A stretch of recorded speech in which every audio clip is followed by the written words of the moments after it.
Good morning, students. Today we will go through few of the activities that is mentioned in the textbook to prove that respiration produces heat. Materials: 2 test tubes fitted with the thermometers and bean seeds. So you require 2 test tubes and this is fitted with a thermometer. Okay. So in one test tube, let's call this test tube A, other one B. In one test tube, you are adding germinating seed. In the second test tube, what are you doing? You are adding boiled seeds. Note the initial temperature of both the tubes and leave the setup for few hours.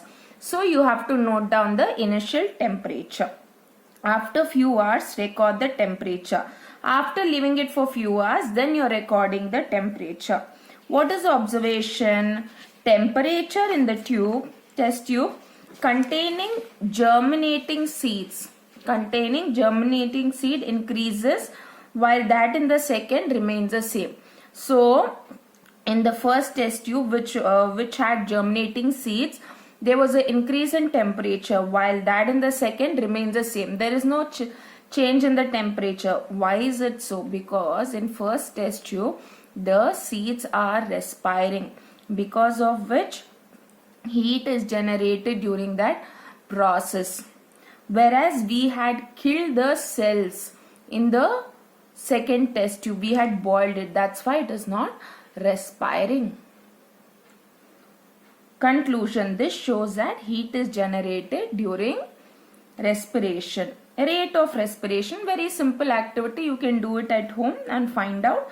Sit steady for some time and then count the number of times you breathe in 1 minute. I have already told you in adult what is the number of breaths per minute. So light exercise or jog for a minute, count the number of times you breathe in 1 minute. So definitely in the second part, that is light exercise or jog, we see that the rate of respiration has increased. Okay. So when you're jogging or doing light exercise, you require a lot of energy. So food has to be broken down at a faster pace.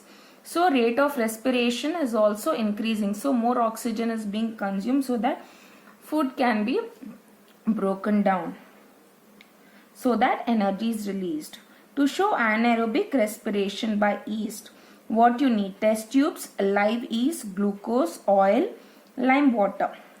So remove oxygen from 50 ml water by boiling for 10 to 15 minutes. So we are taking 50 ml water and we are removing oxygen from it by boiling it for 10 to 15 minutes. Then you are filling this water in 2 test tubes. Okay, in 2 test tubes we are adding this water and then we are sealing the test tube. We are sealing or closing the test tubes. Then let both the tubes cool down. Add glucose in both. So once the test tubes have cooled down, you are adding glucose in both. And also put live yeast in test tube 1 and thin layer of oil on top of water surface in both test tube. So you are adding live yeast in only test tube 1 and thin layer of oil on top of the water surface in both the test tube. Then you are maintaining the temperature at about 25 to 30 degree by putting the test tubes in a water bath. Water bath is an instrument which is used to control the temperature. So we need to maintain the temperature. That's why this particular instrument helps us in maintaining the temperature.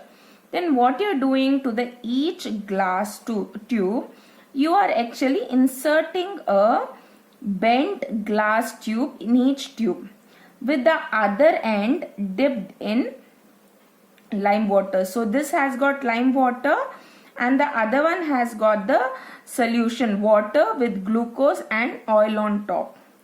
Fine.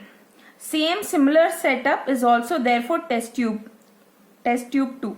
Okay, there are 2 set of test tube. There's a bent glass tube. One end is dipped in the solution, the other end in lime water.